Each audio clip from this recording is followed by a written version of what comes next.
Y estamos en vivo una vez más aquí por el canal de Carlos Mercader. Hoy tengo un invitado súper especial.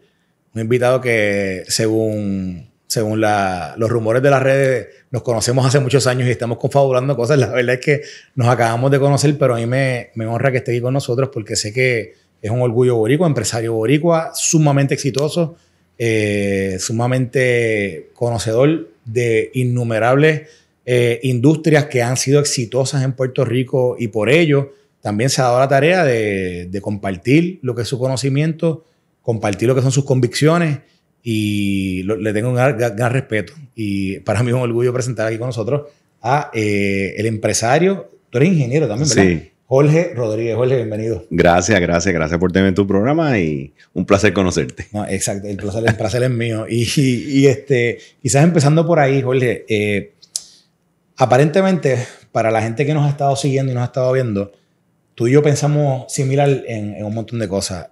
Principalmente con todo lo que tiene que ver con el tema de la economía. La parte, todo lo que tiene que ver el capitalismo, socialismo. Y tú, interesantemente, tú entras en una guerra en las redes donde yo lo veo, como yo lo veo, tú estás educando. Claro. Y ahora te pregunto, ¿de dónde viene tu educación en todos estos temas? Pues mira, primero yo pienso que 75% más de la gente le hace sentido lo que uno dice y lo que uno explica. Yo pienso que la mayoría de Puerto Rico piensa así. Lo que pasa es que no ocupan los espacios, están ocupados trabajando, criando su familia, ¿verdad?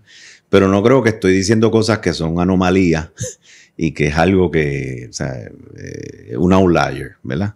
Pero yo ciertamente conocía temas básicos, pero no tenía profundidad en estos pensamientos, especialmente políticos de escuelas filosóficas, fueran económicas o fueran políticas. Y me fui en el 2020 a estudiar. Tuve 2 años estudiando, pasé el COVID estudiando, y regresé a la universidad y me dediqué a estudiar esto. Estudié leyes, estudié economía, estudié ciencias políticas, todo lo que tiene que ver con cambios sociales, ¿verdad? Y hice un deep dive de nuevo a los 50 años, que ya yo había hecho la maestría a los 27 y sabía que cuando uno tiene años, el adquirir conocimiento es mucho más, es más enriquecedor las perspectivas que ya tienes en la vida, pa. Así que imagínate a los 50 años recibiendo toda esa educación y haber vivido todo lo que he vivido en todos los países que había vivido, bajo varios sistemas políticos que he vivido y haciendo negocios en esos diferentes lugares, pues fue extremadamente enriquecedor. ¿Cómo cambió Jorge Rodríguez previo 2020 a después de haber todo ese proceso educativo? Bueno, pude poner lo que yo entendía, lo pude empezar a poner en marcos. Los ingenieros trabajamos mucho con marcos de referencia, lo que le llamamos los frameworks. En nuestro mundo todo tiene que tener un framework, y en negocios también, ¿verdad? Hay modelos en los que tú enmarcas los procesos y los sistemas y las gobernanzas que vas a trabajar. Así que por primera vez yo tenía marcos de referencia sobre estos pensamientos de lo que tú ves día a día, que son disparates, ¿verdad? En el mundo económico, en el mundo político, pero ya entonces adquirí un montón de armamento de cómo tú los pensamientos los enmarcas. Y eso para un ingeniero, nosotros somos medio Excel spreadsheet, tú sabes. Sí. Y tan pronto tú me empiezas a dar todas esas herramientas, pues es bien poderoso. By the way, los profesores son locos con los ingenieros, porque ¿sabes? Son gente disciplinada, ven no están con los merge. ¿Sabes? Que yo digo mucho, no merge. Y de ahí, pues ya me dio tremendas herramientas de poder ver las cosas con un marco académico, teórico, filosófico y práctico. Y entonces es mucho más fácil tú comunicarle a la gente, o cuando tienen una pregunta, poder contestarla. Yo digo que los ingenieros trabajan con floppy disk. Yo digo que los floppy ya no existen, ¿verdad? Pero he trabajado con varios ingenieros que súper exitosos también y bien buenos, pero tienen que tener un floppy. Un floppy donde se ponen el floppy y entonces ahí downloadean toda la información y trabajan dentro, ¿verdad? Dentro de lo que está en el floppy. Exacto. Pero si yo le digo en el momento, mira, le traigo algo de otro floppy, como que, Mira, para mí es la búsqueda de la excelencia. Cuando yo empecé el instituto con la junta, yo le dije, miren, yo no voy a hacer esto a menos que no me vaya a estudiar. O sea, porque yo no hago las cosas ni a medio pocillo, ni ni soy mediocre. O sea, esto tengo que hacerlo a la mayor excelencia que yo pueda tener. Y para eso me tengo que volver a estudiar. Pero es esa disciplina propia que te pones de hacer las cosas como Dios manda. Uh-huh.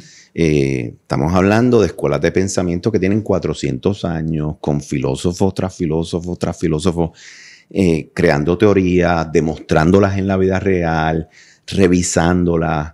O sea, personas y centros de conocimiento a nivel mundial que se dedican a esto y que lo construyen, ese conocimiento, y lo ponen ahí para que la otra gente lo obtenga.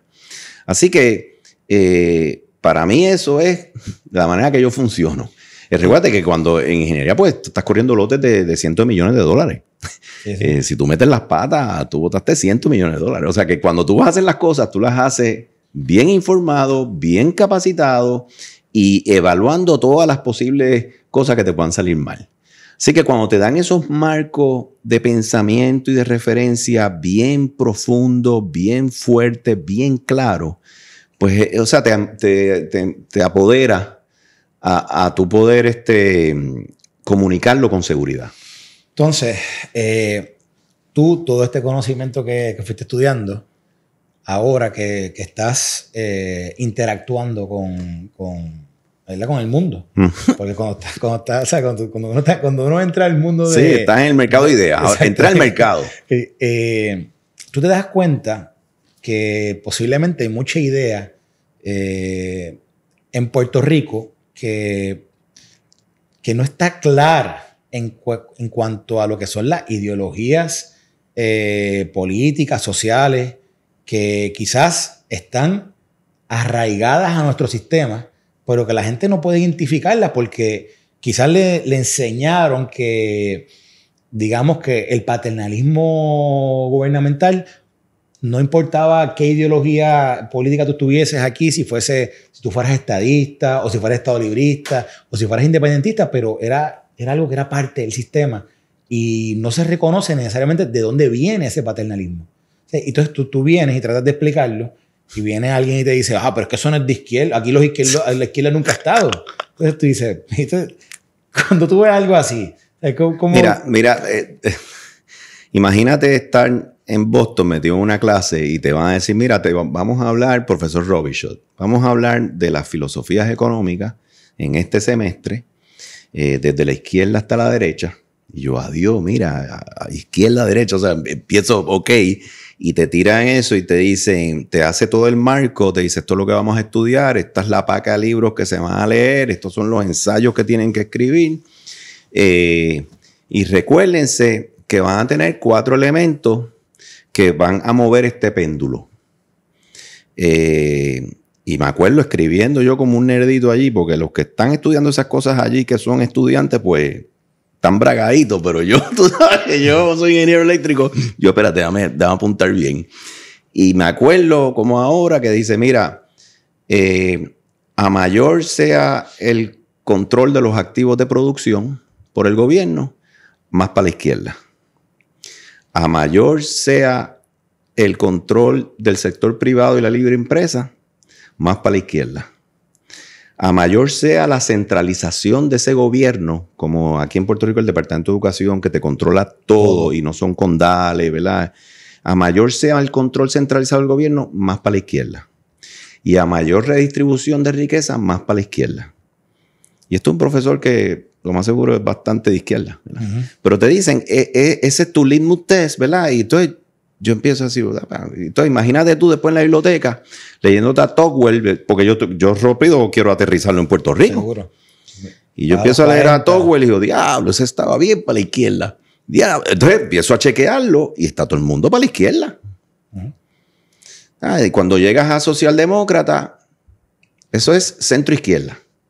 ¿Verdad? Igualitarismo, la suerte está en el centro, igualitarismo egalitario es el primero centro-izquierda, y eso es socialdemócrata. Ahí tienes a Keynes y a todo eso. ¿Verdad? Entonces, izquierda es socialismo y extrema izquierda es comunismo. Entonces, framework. O sea, ahí estoy yo, tú no me vas a sacar de ahí. Pero digo, diablo, entonces centro derecha, que es liberalismo clásico, que es Hayek, Adam Smith. Yo digo, diablo, pero o sea, nosotros en el checklist no tenemos ni una. O sea, no hay nada. porque cuando haces los filtros nos colgamos.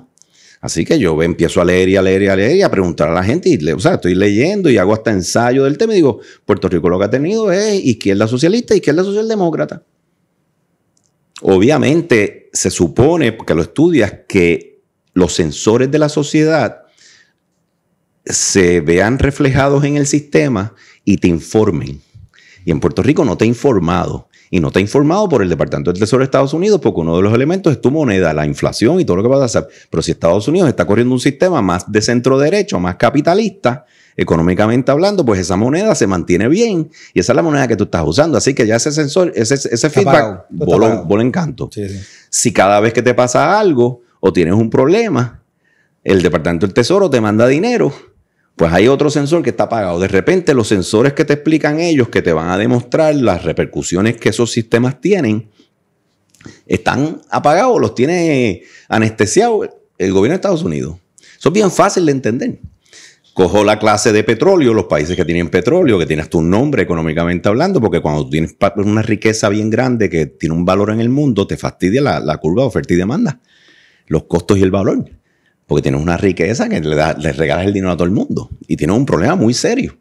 Y yo empiezo a estudiar eso y digo, adiós. Ricardo Hausmann, me acuerdo. Profesor, venezolano. Digo, profesor, conoce a Puerto Rico. O sea, esto él le llama maná del cielo. Digo, esto de maná del cielo la aplica a Puerto Rico y se echa a reír. Le digo, sí, a los fondos federales. Me dice, mira, es un problema bien similar a si tú tienes petróleo. ¿Entiendes? Entonces tú empiezas a entender estas cosas profundamente y dices, ¿cómo yo se lo comunico a la gente? ¿Entiendes? No hemos vivido en un sistema capitalista y hemos estado financiados por los Estados Unidos para vivir en un sistema socialista, socialdemócrata. Términos económicos, porque aquí también hay una mezcla entre lo social y lo económico. Yo estoy hablando de filosofía económica. Y antes de seguir la parte solamente capital, o sea, la parte económica, hay una mezcla en la parte social y la parte económica, a mi entender, una mezcla que siempre se va a ver dentro del marco político en el cual estamos, porque incide en esa política, claro, ambos a la vez. Claro. O sea, incide en temas económicos y además en temas sociales. Y el trasfondo como pueblo nuestro, el tema social siempre ha sido un tema fuerte. Y a veces en el económico, por nosotros, por lo que tú dices, ¿verdad? Por el tema, a veces, o sea, la economía, cuando yo trabajé en el gobierno, ¿qué era un éxito para un director de PRAFA? Asegúrate que estamos en el proyecto tal que nos da más participación federal. Claro. Asegúrate que conseguimos un bridge para que en Medicaid no nos quedemos sin fondos, porque si no, no tenemos plan local, claro, plan vital. Asegúrate que cuando pasó el huracán, que tengamos todos los programas y un poquito más de CDBG o FEMA. Asegúrate que tengamos la flexibilización en la participación con Mundo FEMA para que podamos tener pues la cobertura que quizás no hemos tenido anteriormente en desastre. Hay toda una serie de conversación política, económica, sí, que gira en torno a lo que tú estás diciendo, sí, al Fondo Federal. Y no necesariamente la creación de riqueza, claro, por sí mismo. Y a veces, en esa carencia, esa discusión, hay gente que no ve la posibilidad de creación de riqueza. Dentro de, por ejemplo, esas conversaciones que tú tuviste con esos, sí, profesores, ¿tú encontraste alguna oportunidad para Puerto Rico de crear riqueza? Mira, el motor más grande para que Puerto Rico pueda crear riqueza va a ser su gente, a través de la creatividad, su innovación y su talento. Por eso es tan importante desregular la extralimitación del gobierno, que está limitando ese potencial. Se montan en el avión y van allá a Texas y a Florida y de repente tienen 3 chinchorros, 3 negocios, o sea, tienen una empresa.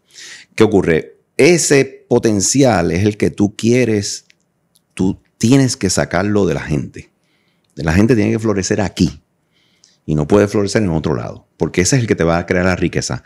¿Cómo la va a crear? No puede ser que te llegue la cigüeña con el dinero y el intercambio de valor aquí con ese dinero. Porque eso es una economía licuadora. ¿Entiendes? Eso no se crea nada nuevo, ¿verdad? Yo cogí el televisor y se fue el dinero para allá. Está bien, pero el dinero me lo dieron de todos modos. Así que, ¿cómo tú lo vas a crear grande? Es exportando el número uno, el puertorriqueño creando valor fuera de Puerto Rico en las economías del mundo. Para eso tienes que tener excelencia y calidad. Entonces, ese dinero que tú traigas es dinero nuevo, ¿verdad?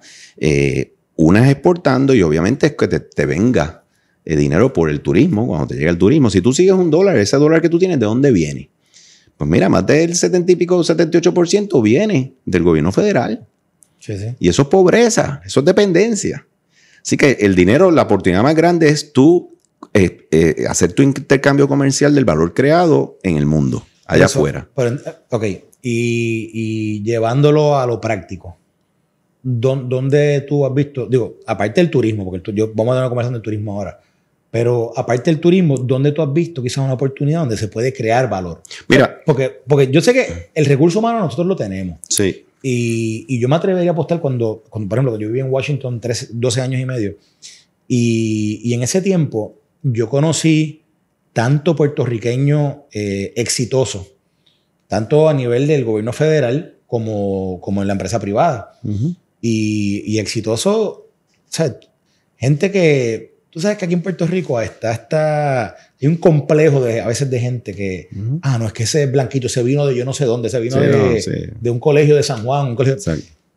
Y entramos en una narrativa bien tonta. Pero tú vas allí y ahí tú eres de Puerto Rico, o sea, de donde sea que eres.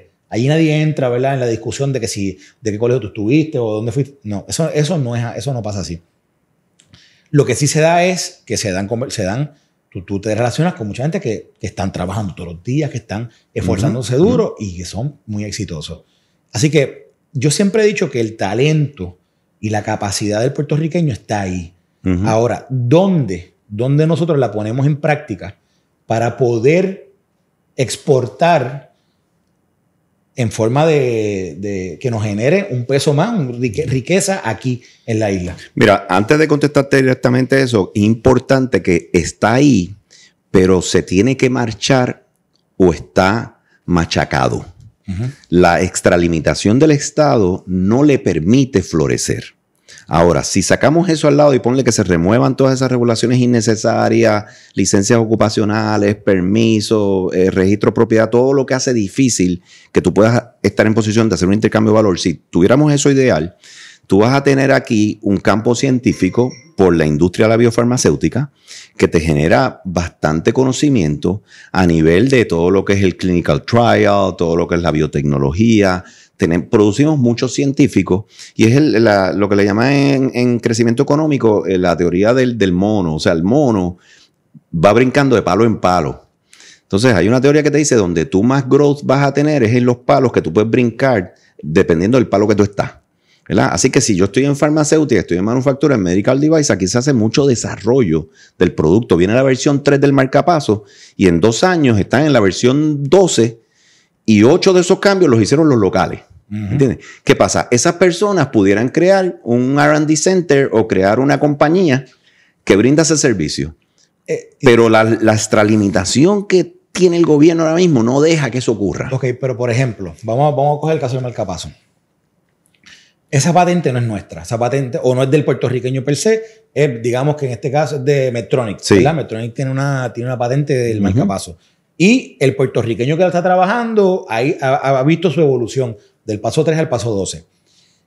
¿Dónde ahí el puertorriqueño dice, espérate, yo soy el que he estado guiando este proceso del 3 al 12 y al final del día el conocimiento lo tengo yo? ¿Cómo yo puedo salirme quizás de este proceso en el cual estoy trabajando para Medtronic? Y digo Medtronic, voy a decir una, pero... Sí. ¿Y cómo yo comienzo quizás... ¿Cómo yo voy y me registro en mi qué sé yo? Yo tengo una forma distinta. Lo que hice yo trabajaba en Lilly, en Johnson & Johnson. Eso, y lo hice. ¿Tú empezaste en la línea? Yo trabajé en Lilly, después trabajé en Johnson & Johnson. Okay. Y me fui por mi cuenta y mi empresa lo que hacía era lo que yo hacía dentro de la empresa. Okay. Y le creo mucho más valor a ellos porque ellos no están en el negocio de automatizar las líneas. Ellos están en el negocio de vender los medicamentos. producirlo y venderlo. O sea que si tú puedes removerle esa responsabilidad a ellos porque tú tienes un servicio de alta calidad y puedes entonces hacerlo con otras industrias, pues es mucho más efectivo, mucho más eficiente y se mejora la industria entera. Eso mismo, ese process development, eso mismo tú lo puedes hacer en el mundo de los medical devices. ¿Sí? Así que para mí ese es un low hanging fruit, ese es el palito que está al lado. Es como natural.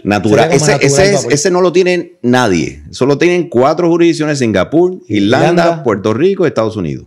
Eso es así.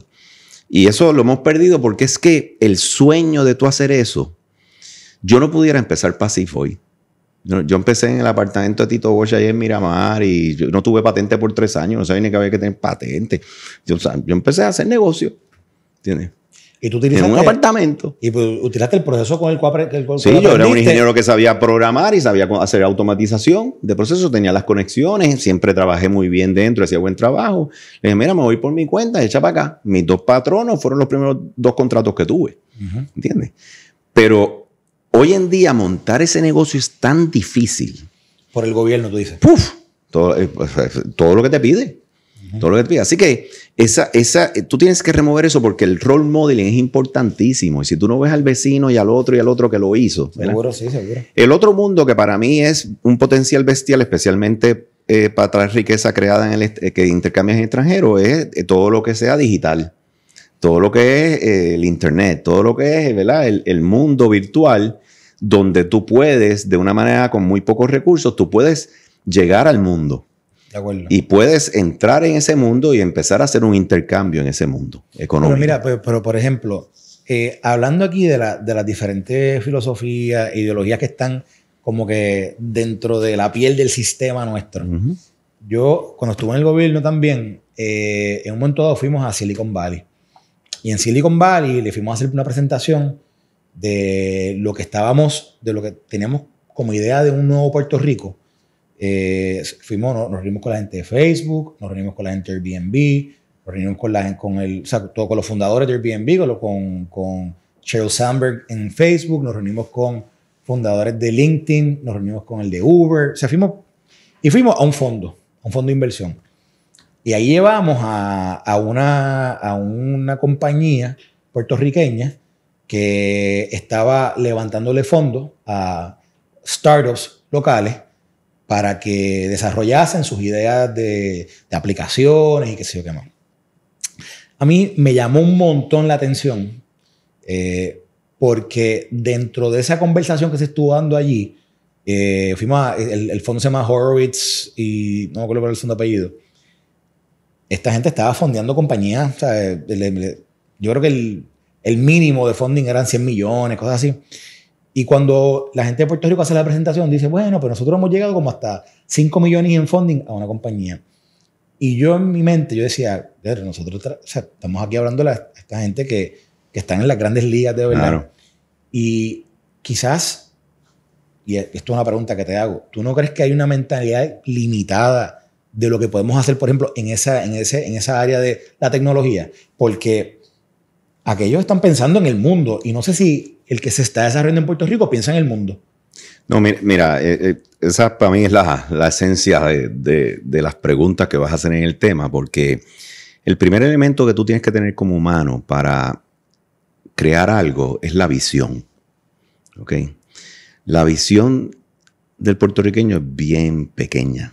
¿Entiendes? Yo a veces pienso, el haberme criado con padres españoles que me llevaban para otro mundo, estaba 4 meses un verano allá, o sea, yo veía como que mundo, ¿verdad? O sea, yo no le vi nada estrambótico a irme a Irlanda, buscarme un contable, un abogado y abrir una oficina.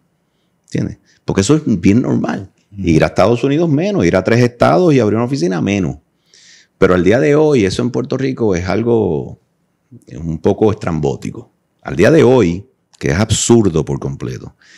¿De dónde yo creo que viene eso? Ciertamente de la situación sociopolítica que hemos vivido, de tener un tercero, porque si eres isla y no tienes queso, tienes que ir a buscarlo. Y cuando el mundo se globalizó, tenías que meterte en él y no nos metimos. De nuevo, porque si tienes el cordón umbilical yo creo que te aísla. Pero vamos a pararlo un momento, porque fíjate, qué mentalidad. Yo siempre digo que hubo alguien que quiso controlar esa mentalidad y te explico. yo en el tiempo que también estuve allí, hice relación con los que eran colegas míos, que eran quienes representaban a los gobernadores de los demás estados que tenían oficina en Washington. Habían 26 otras oficinas en ese momento. Hice buena relación con Iowa. Claro. Iowa, que produce, esto es la parte de la agricultura, ¿verdad? Produce la soya y tiene unas relaciones de comercio brutales con China, por ejemplo. Con todo el mundo. O sea, bueno, al punto que el gobernador de Iowa en ese momento se convierte luego en el embajador de Estados Unidos en China. Porque, y ahí es que sube la que en aquel momento era la lieutenant governor, sube a ser gobernadora. Y yo digo, ¿verdad? Y Iowa, que es un estado, está en agricultura, pero yo digo, nosotros tenemos... Sí, pero mira tanto para dar. Mira cómo yo lo veo. Tú estás comparando the land of the free. O sea, tú debes saber esto mejor que yo, pero esa tierra se hizo del tercer hijo de inmigrante de Europa. Todas esas olas migratorias eran las personas más empresariales que se conocían en el mundo, que no querían ni la opresión de la iglesia, ni la opresión de las monarquías, ni la opresión de las élites. Y se fueron a Estados Unidos. Se crean esas 13 colonias y ellos veían terreno y veían prosperidad, ¿verdad? Así que si tú analizas el DNA del We the People, que cuando le trataron de meter el presidente a las 13 colonias, dijeron, párate, ¿para dónde tú vas? Que tú me vas a poner aquí a alguien ahí arriba. Si yo me salí de ahí. Yo me salí de eso y tú me vas a trepar un tipo. Y perdieron 434 como a 78 en lo Confederate Paper, lo primero que se trató de pasar.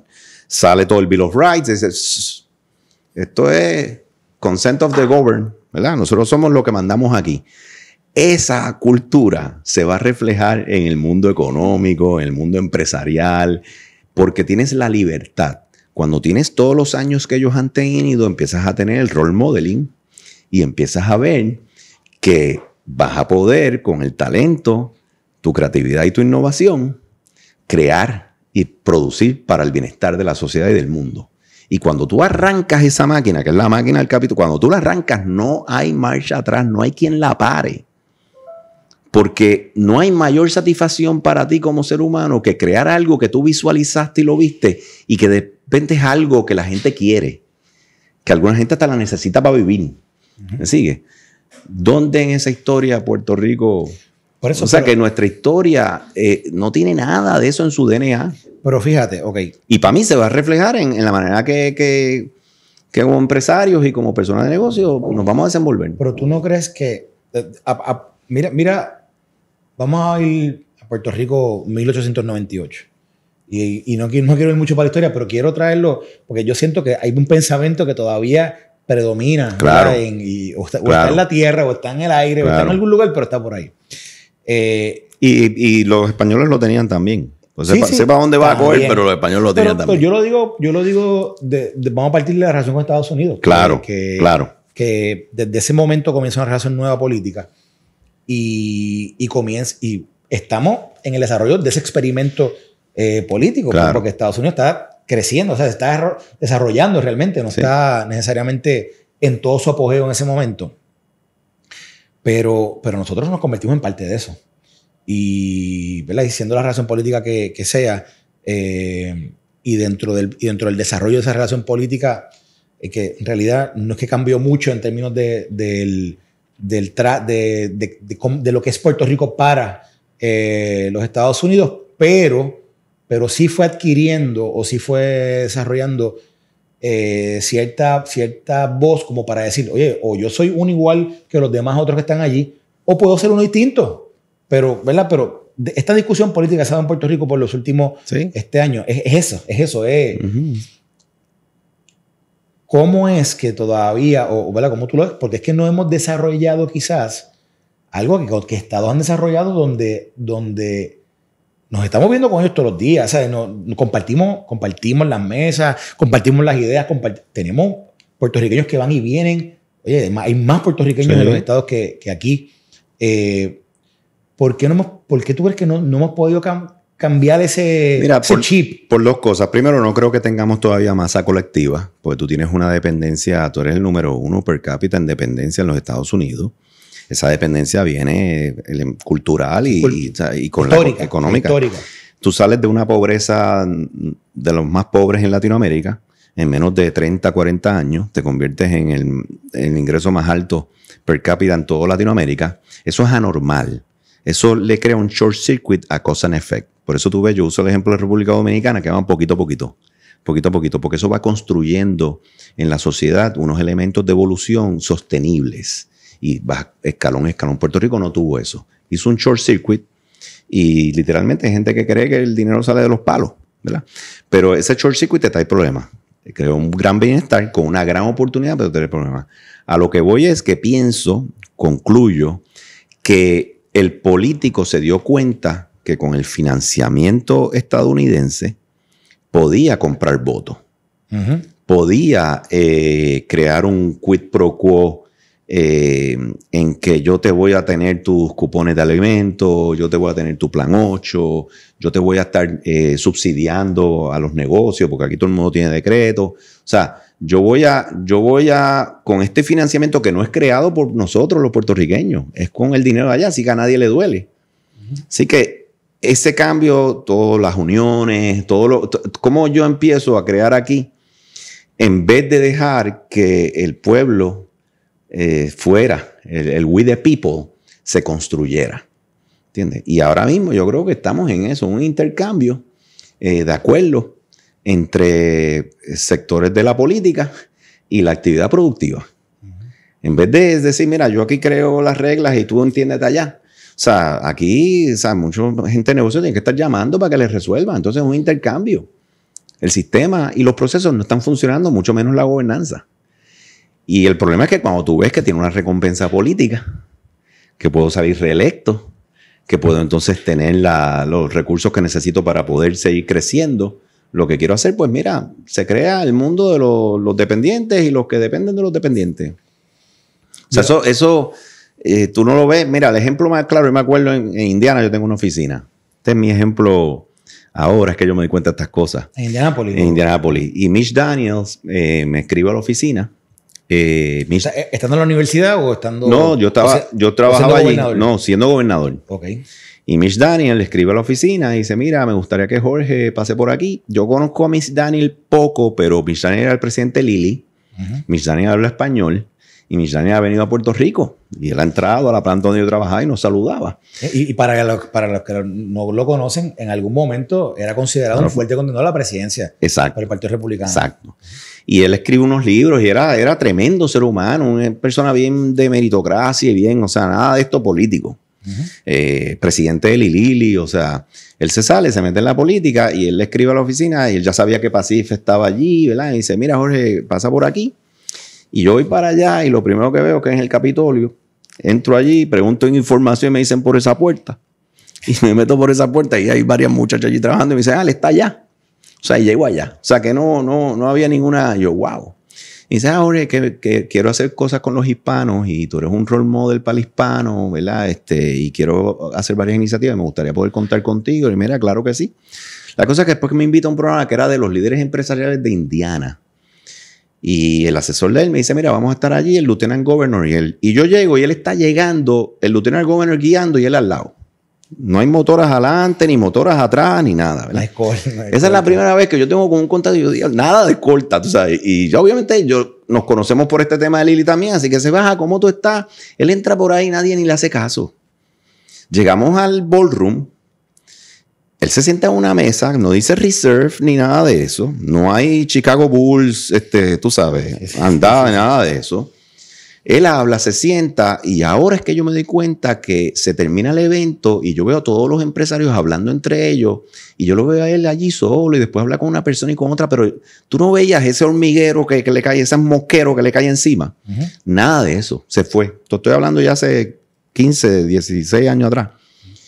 Y de repente, ahora yo me doy cuenta que cuando tú tienes un verdadero capitalismo y tienes un sistema de gobernanza como Dios manda, el sector productivo, el sector que está creando riqueza, no necesita estar hablando contigo. Con quien necesita estar hablando es con el otro colega que va a hacer un negocio. Seguro. Y ahí es que yo me di cuenta, espérate, nosotros tenemos todo descuadrado. Sí. Porque el gobernador si llega a una actividad aquí y le cae en todo el mundo encima. Y mira a ver si esto que te voy a decir te hace sentido. Lo ven al gobierno o al gobernador como más un facilitador que de quien yo dependo. Sí, es que hay una membrana ahí que no deja que las cosas fluyan ni pasen. Una organización va a tener estructuras, sistemas y procesos. Nosotros tenemos un layer que no permite que los sistemas y los procesos funcionen. ¿Entiendes? Y tienes que estar llamando al apagafuego o al que viene con la palanca a mover la cosa. Sí. Eso nunca va a funcionar porque eso es mucha gente. Y es un sistema de mucha desigualdad, creación de desigualdad económica. Porque el que no tiene recursos, el que no tiene para el que no tiene para pagar el que le va a resolver, que se fastidió. De ahí viene ese dicho, del que no tiene para ir no se bautiza, porque es que tú necesitas, ¿verdad? A alguien que Exacto. Y ahí te das cuenta que, y esas son las famosas reformas estructurales, ahí te das cuenta que no tenemos estructuralmente unos sistemas y unos procesos que fluyan por sí mismos, que el gobierno pueda estar mirando lo que va a pasar de aquí a 20 años, dónde es que yo voy a crear esos incentivos porque tengo que mirar lo que tenemos el poder, el potencial de poder lograr y va a ser de aquí a 20 años. O sea, no, yo tengo que estar bregando con el momento. Y claro, ahí hay un intercambio. Sí, oye, te resolví estos 4 asuntos.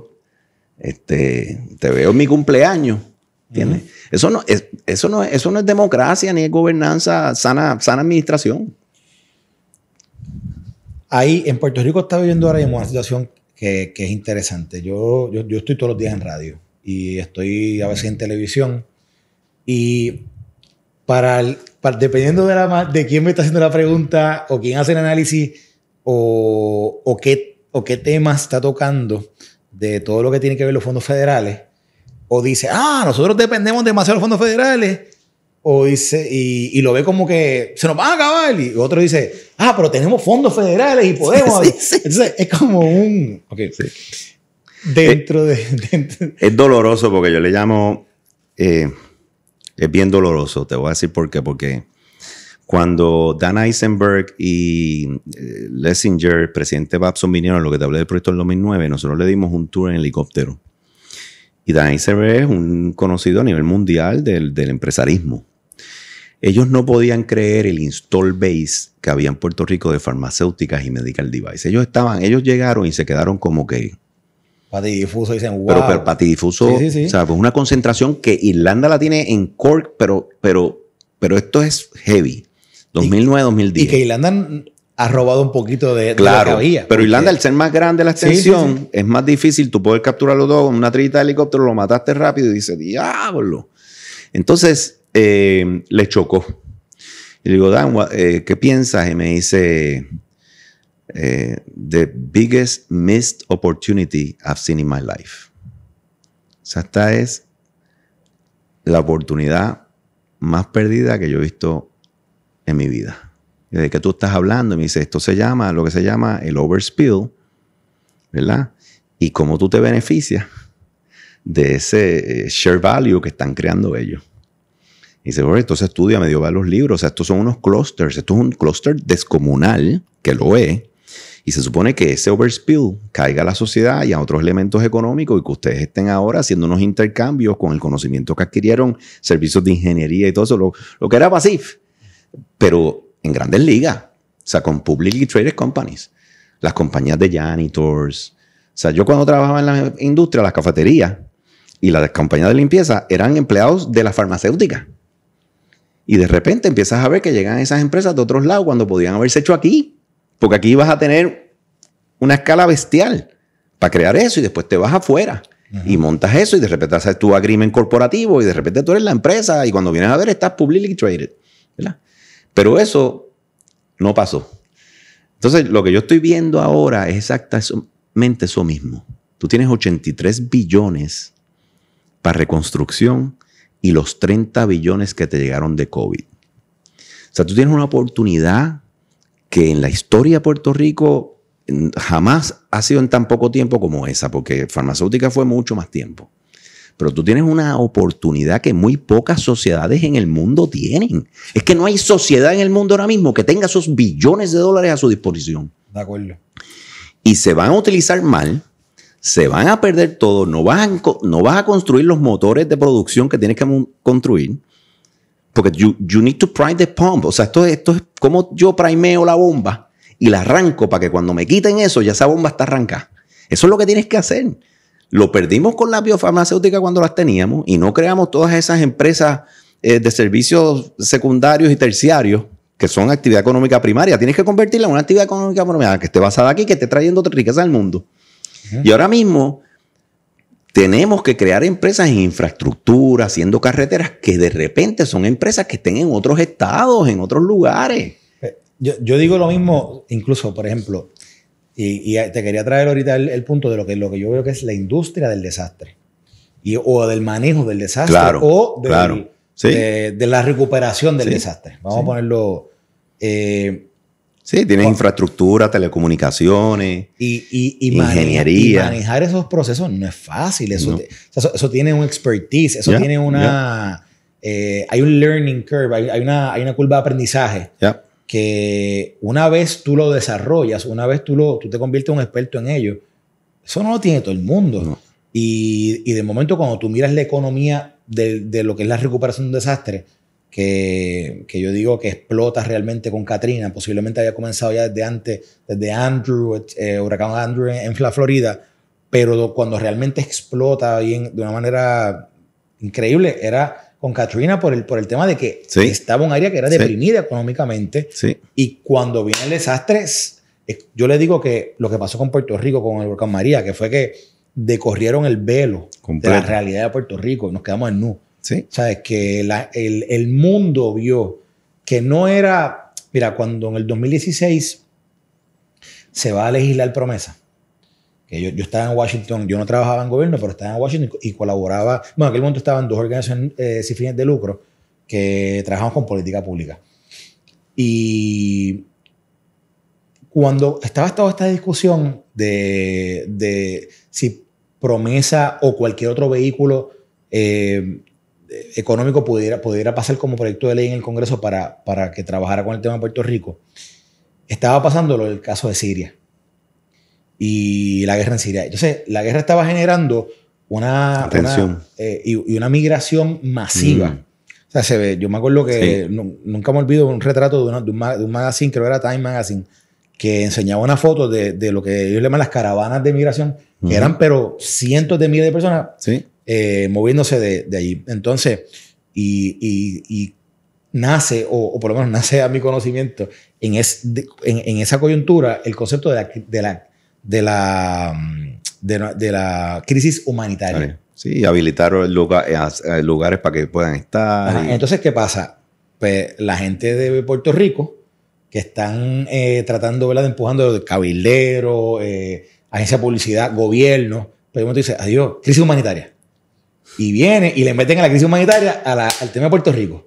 Y piensa, no, que Puerto Rico es una crisis humanitaria. No, vino, no sé si te acuerdas lo que pasó con lo del, yo creo que fue con el chikungunya, que de momento viene una serie de pelotas de béisbol de Grandes Ligas de Puerto Rico y de momento, mira, no vayas para allá que si te pica el mosquito te jorobaste por tú y tu generación futura.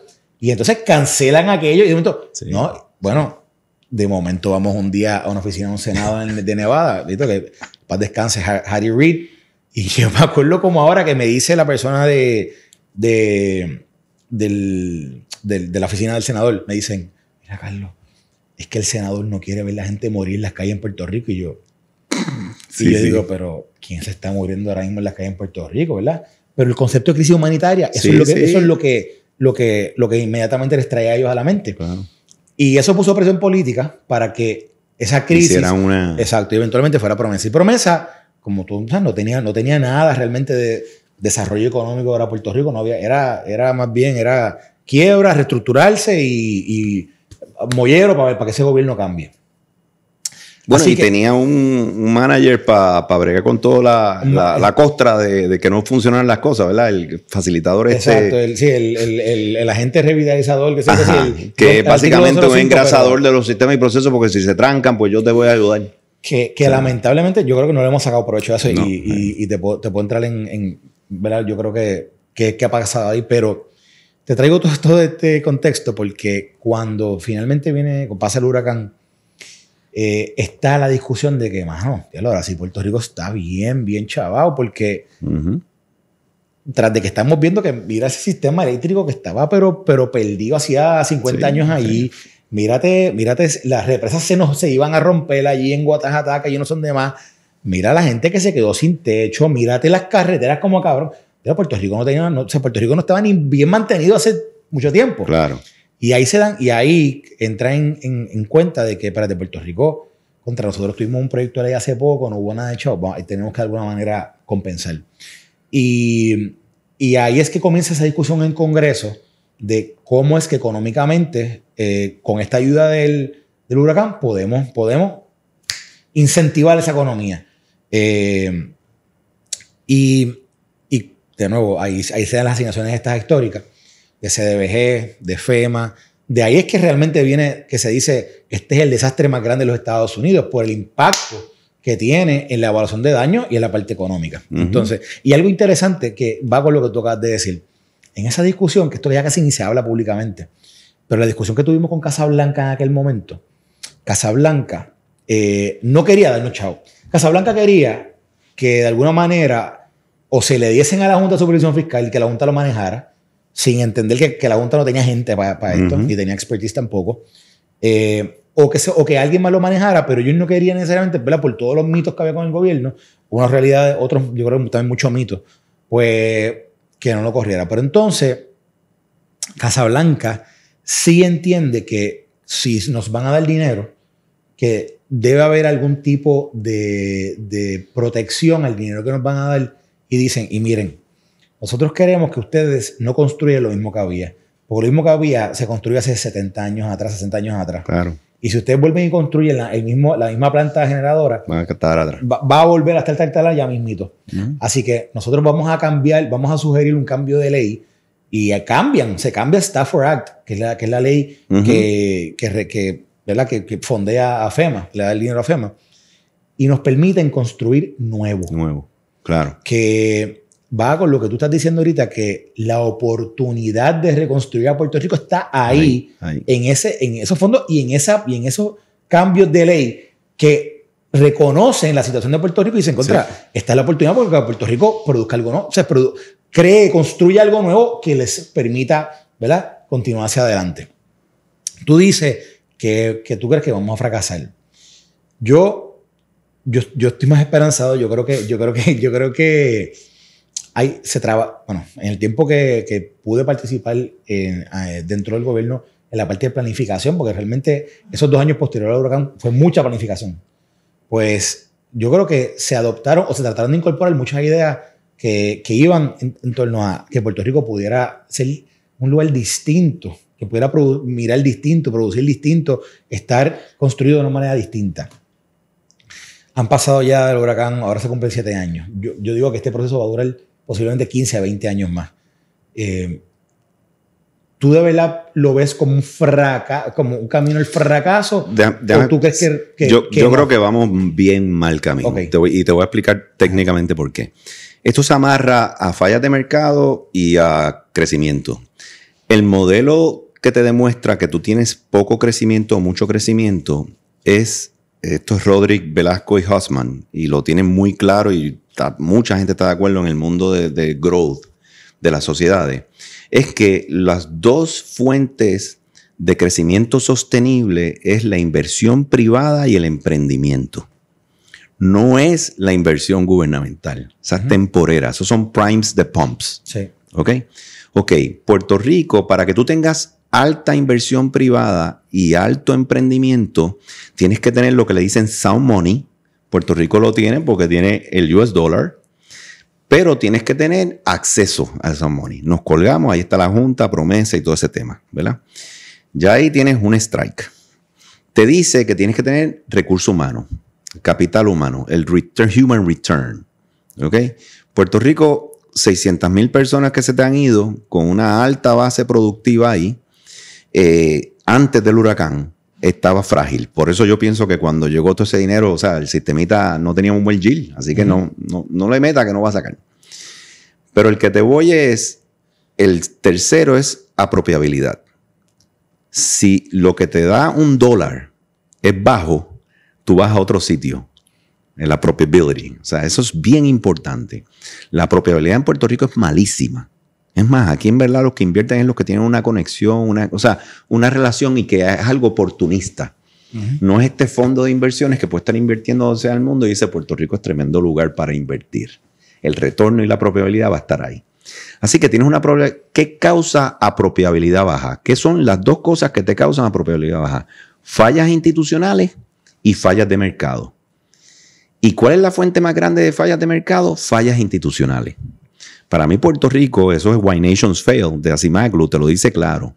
El problema número uno que tiene Puerto Rico son sus instituciones de gobierno. El problema número uno, sin el segundo, fallas de mercado, olvídate. Lo que brego yo en ILE, olvídate de eso. Tu problema más grande ahora mismo son tus instituciones de gobierno. Empezando por las 4 principales. Seguridad, educación, salud e infraestructura. ¿Verdad? Lo otro, la Procuraduría del Surdo, eso no tiene nada que ver. Pero esas 4 instituciones en Puerto Rico están malas. Y no he entrado mucho a ellas, pero he estado un poquito para saber que eso está a nivel de alguien de negocio que brega con Corporate America. Eso está en negativo. Desde tu manejo de recursos humanos, desde tu manejo de tus decisiones, de tus sistemas y tus procesos y tus gobernanzas institucionales. Es más, un gobernador puede hacer bien poquito en esas agencias porque no tiene levels, ¿verdad? No tienes KPIs, no tienes métricas. Eso es una costra que hay ahí con una fosilización y una corrosión. Así que por eso nada más yo te puedo casi garantizar que va a haber un fracaso. Porque sin las instituciones corriendo como es, y no te lo garantiza, pero ya tienes eso resuelto. Tu educación. O sea, tú gradúas mucho más niños colgados que niños que están ready. Así que ya ahí estás mal, ¿verdad? En seguridad. O sea, aquí vivimos complicada la cosa, ¿entiendes? O sea, cuando vas a infraestructura, lo tenemos ahí entre el costo que tenemos en la luz, la internet, se va todo, ¿verdad? O sea, tú tienes un problema serio institucional que, te lo dicen claro teóricamente, y es lo que vemos nosotros, te produce grandes fallas de mercado. ¿Entiendes? Porque entonces la política pública está tratando de responder a los sensores. Recuerda, el mercado son los sensores. El feedback loop viene de todos esos sensores. Y ellos están creando curitas para las señales que le llegan. Pero tienes que ir a la raíz, a tu problema, que es institucional. Vamos a aterrizar eso ahí. Porque empezamos por... Y déjame hacerte un paréntesis. Mitch Daniels, sí, que escribió un libro y lo tiene esto claro. La primera ley que pasó, tan pronto él ganó el segundo día, la primera ley que pasó fue la ley de las uniones del gobierno. Digo, si yo voy a hacer aquí cambios institucionales, eso se tiene que ir. Bueno, tú sabes que uno de los ejemplos que seguía Fortuño cuando fue gobernador era Mitch Daniels. Sí. Por lo que había hecho en Indiana. O sea, él transformó Indiana. Y luego Mike Pence cuando es gobernador de Indiana, que él continúa esa transformación, pero realmente se le conoce a Mitch Daniels como sí, porque tenía la competencia gerencial o sea, en Lilly él era un héroe. Implementó política de puertas abiertas, política de métricas y desempeño, o sea, eran personas que tenían esa visión de cómo tú ibas a lograr un grupo de personas que lograron un objetivo. Ok, vamos a aterrizarlo el tema de, ya llegamos a las cuatro instituciones pilares. 4 pilares importantes para cualquier estructura de gobierno y cualquier sociedad organizada que quiera echar para adelante. Luego la educación, que es que para mí es posiblemente el problema mayor que tenemos en términos estructurales y en términos de resultados, ¿verdad? Y el impacto que te causa. ¿no? Y a largo plazo. O sea, aunque seguridad es el más importante. Pero yo sí. Yo lo que pasa es que digo que el de lo que está tan malo que te está creando una... O sea, se lo hace más difícil la seguridad. Sí, porque lo que está sacando... Tiene una razón directa con eso. Claro. Y yo lo que digo es que de aquí a 10 años, olvídate tú.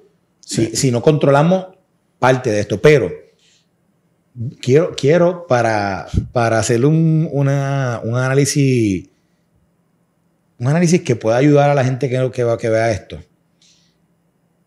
Se dice que en Puerto Rico no gobernó la izquierda, ¿verdad? Hay gente que lo dice, hay gente que no. Vamos a disectar el Departamento de Educación para enseñar dónde está la izquierda y dónde está la derecha. Porque yo creo que si hay una agencia que se ha visto impactada por filosofía socialista y totalmente en contra de un pensamiento de derecha, es el Departamento de Educación. Sí. Ellos son los que tienen la unión más grande. Sí, todavía, bueno, actualmente en Puerto Rico las uniones más grandes se han visto decimadas. Claro, pero todas las que hay ahora mismo, ¿cuál es la más grande? Yo creo que la de maestros, sí, posiblemente. Sí. Porque estaba... Sí, la de... Bueno, lo que pasa es que, por ejemplo, hay una agencia que tiene que ir con el Departamento de Educación, que no es del Departamento de Educación, que tiene dentro de sí 7 uniones. Claro. Pues imagínate, un gobernador, un gerente, ¿verdad? El ejecutivo es el CEO de esas instituciones. ¿Cómo tú impones métricas, evaluaciones de desempeño, responsabilidades, accountability, impacto? Vamos a empezar por la unión. ¿Por qué la unión es de izquierda? O sea, ¿por qué la unión? Porque el concepto de unión. Vamos a traerlo porque imagínate, es que así tenemos que ir a lo más básico. Primero que nada, el gobierno usa el dinero que produce el pueblo. O sea, lo que nosotros nos levantamos por la mañana y trabajamos, ese dinero tú le das un trocito al gobierno, un trocito bastante grande, para que el gobierno brinde unos servicios. Ese dinero que está ahí es gratis, no es del gobierno, no hay una maquinita que lo produce, no es algo que ellos generaron, le llegó a ellos y los que lo están manejando no son ni dueños, ni tienen que ver con ese dinero, ni se van a impactar con ese dinero. Por eso $1 en el que lo creó rinde más que $1 en el que no lo creó. Así que ya ahí empezaste mal. Así que eso le crea un deber constitucional a ellos de manejar responsablemente ese dinero y ser lo más eficiente y lo más productivo y usar el menos dinero necesario para lograr lo que tienen que lograr.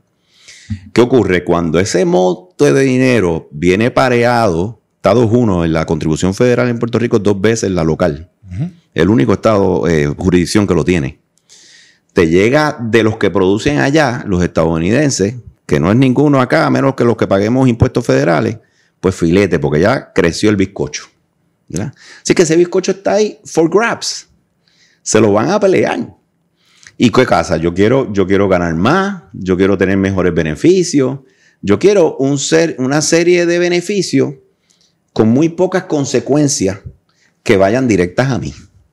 Eso es tan sencillo como eso. Si los nenes se cuelgan, eso no es culpa mía. Eso es culpa de otro. ¿Entiendes? Pero mi aumentito me lo tienes que dar. Así que creo un grupo colectivo para que puedan tener peso sobre ese monto. ¿Entiendes? Ya volaron en canto los niños y la educación de los niños. Ya entraste en un interés económico, ¿verdad? Con un dinero que no es de ninguna de las dos partes. ¿Qué beneficio tiene el gobierno? Un bloque de votos. De repente, están unidos, eso es un bloque. Y para allá van los políticos, porque es un bloque. Mato 40 pájaros un tiro aquí, ¿entiendes? Así que, ¿qué es lo que tú quieres? Así que tú estás administrando mi dinero, pero no es tuyo. Así que tú puedes llegar a estos acuerdos porque te van a dar algo que a ti sí te interesa, que es un voto.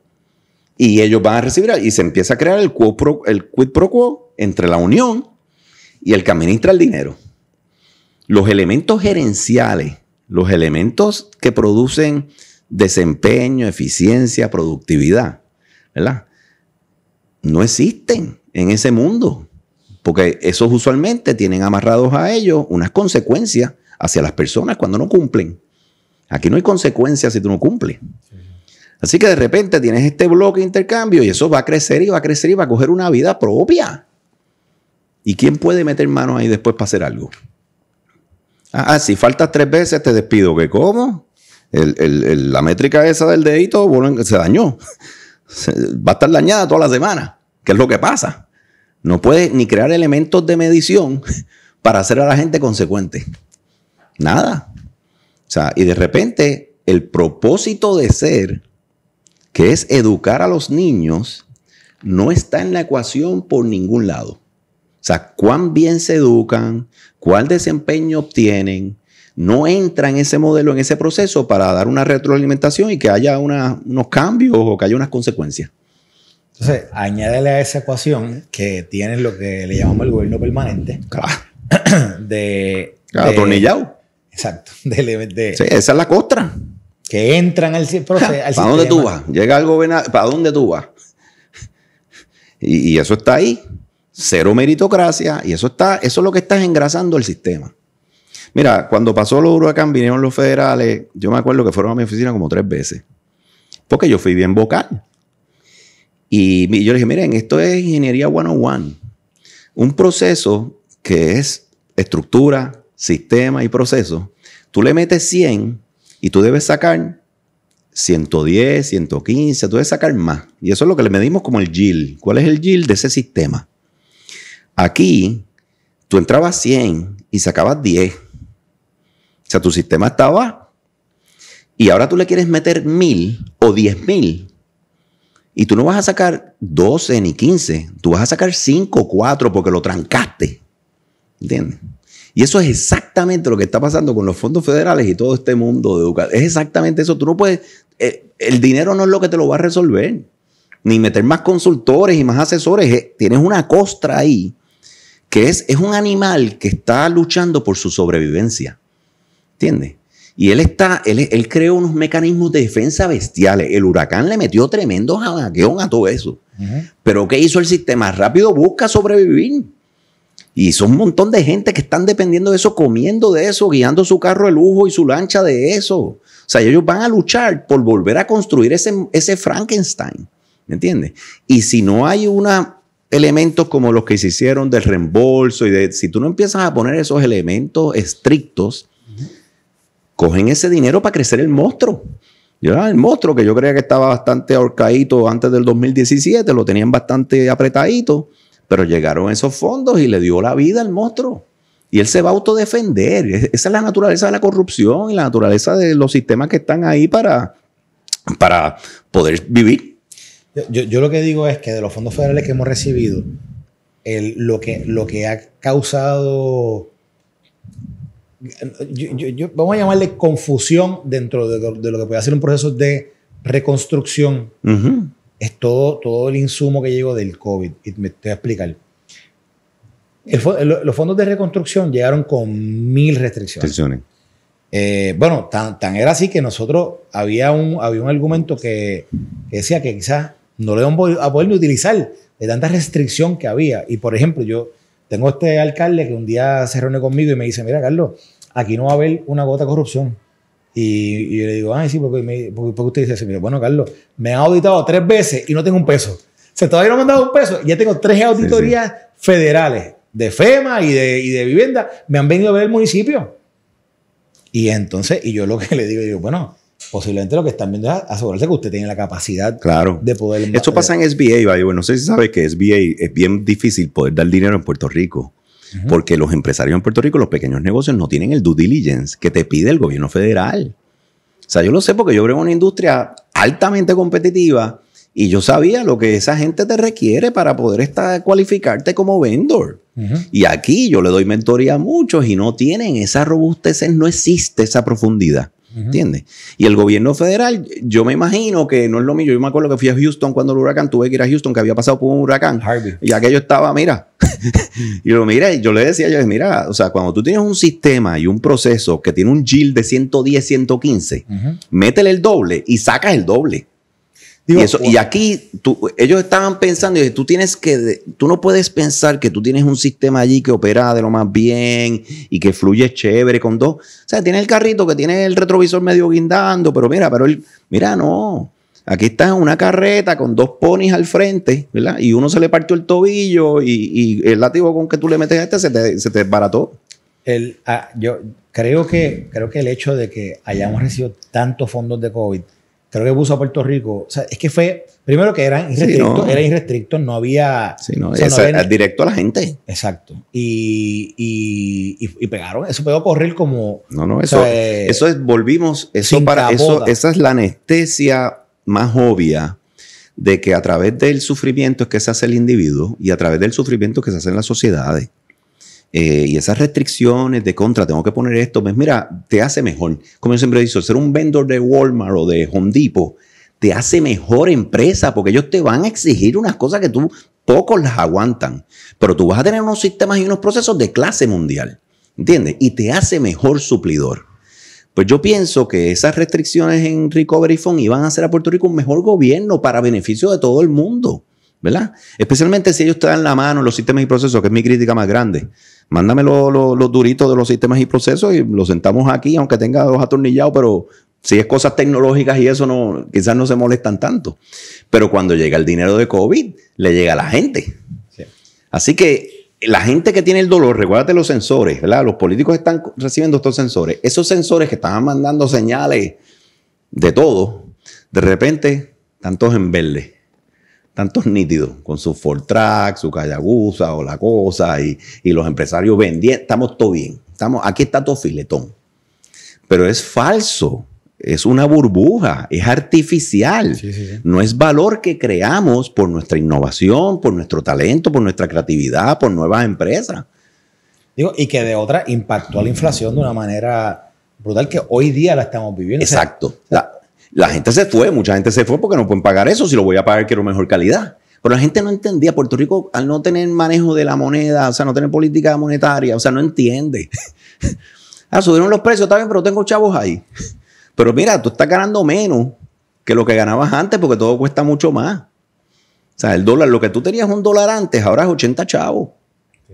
O sea, y eso no lo vemos porque compramos un Flat TV nuevo, o sea, y son cosas de mucha inmediatez y no estamos mirando a largo plazo el impacto que eso tiene en nosotros. ¿Cómo tú crees que cambia? Ok. Dentro del sistema capitalista, al cual, ¿verdad? Nosotros estamos inmersos dentro del sistema capitalista con una infusión fuertísima de socialismo. O sea, de una mentalidad socialista y en la práctica también de una dependencia internamente. O sea, olvídate, ya hemos hablado de fondos federales, pero incluso internamente, ¿verdad? Vamos a lo pequeño, municipio, o sea, el que depende del municipio para poder trabajar, para poder vivir, para poder atender las cosas más sencillas de la vida. Uh-huh. A veces lamentable, porque, por ejemplo, mira, yo hablo con alcaldes que me dicen: Carlos, si yo no estoy, ¿quién le paga el velatorio a esta familia? Y tú dices, o sea, impacta porque, wow, familias no tienen para pagar un velatorio y el gobierno tiene que pagarlo. Y yo me pregunto, ¿cuánto es la dependencia de que, pero es que ellos se lo pagaron a mi vecino o se lo pagaron a mi papá, o que me lo paguen ellos?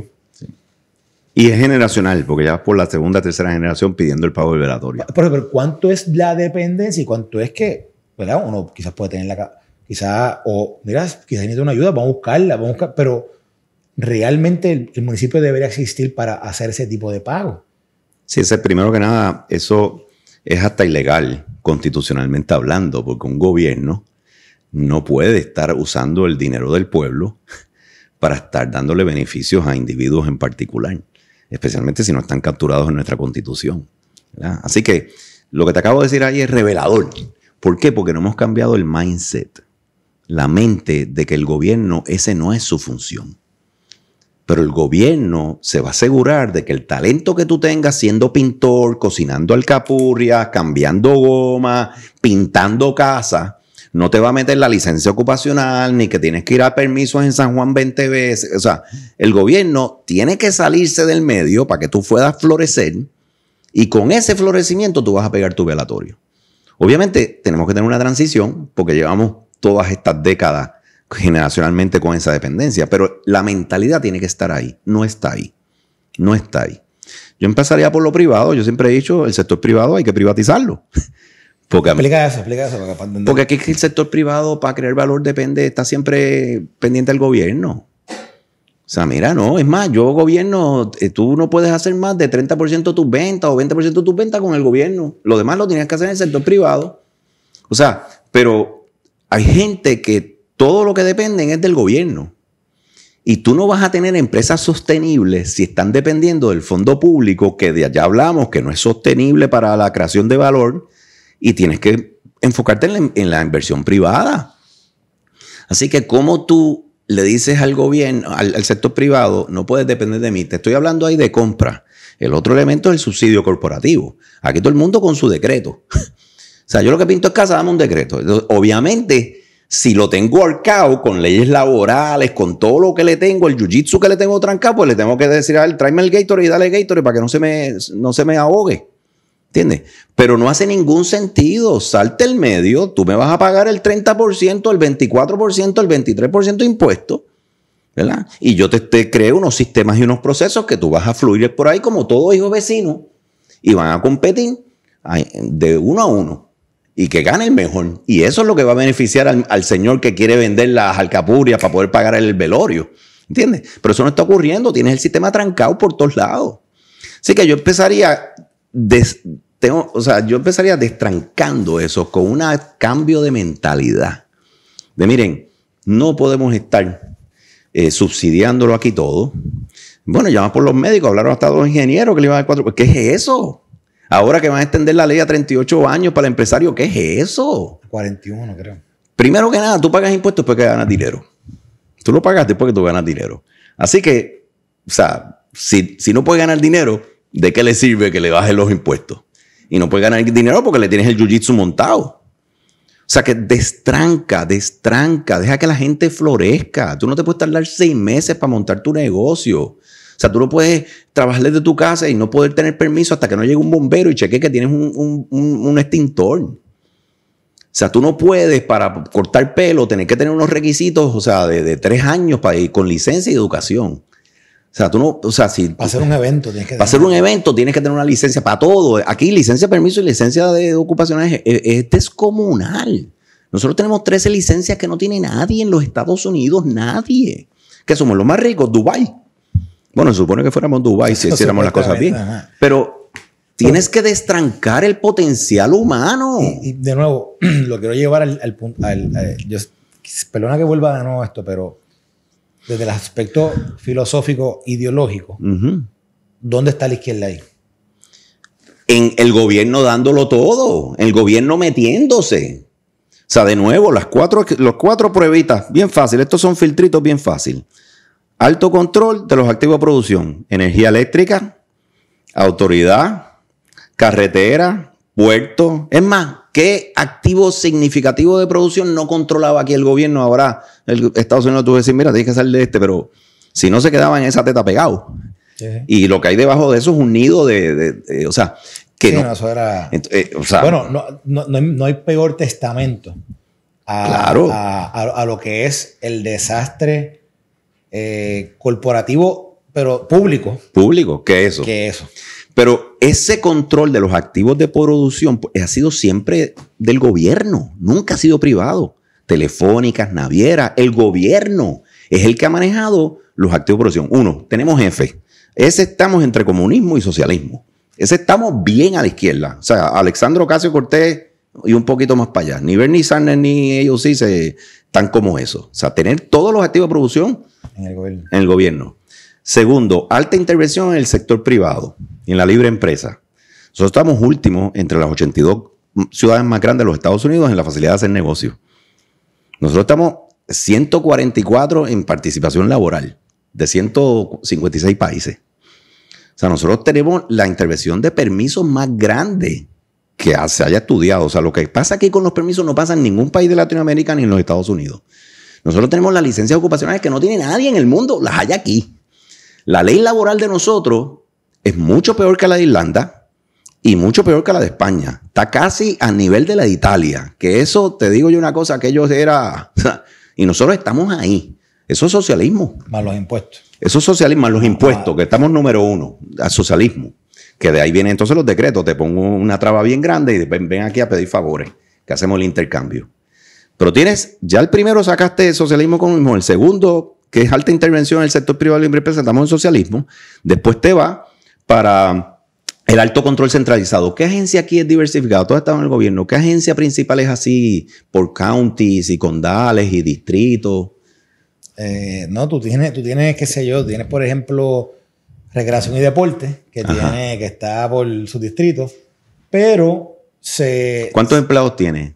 Yo no sé si llega a 1000 ahora. A 1000. ¿Y cuántos se sientan en un sitio y están todos ahí? Lo que pasa es que se convirtió un momento dado, se desvirtuó para convertirse en un proceso, en una repartición de amiguismo político. Claro, gracias. Entonces, alto control centralizado. Sí, que no. Educación centralizado. O sea, que no los dividiste, no apoderaste a la gente, que hubiera juntas con los papás en los distritos para las diferentes cosas y que ellos ganaran un sentido de comunidad y de agenciamiento moral en la sociedad que viven. No tienes nada de eso, tienes un alto control centralizado. Ese es el tercero.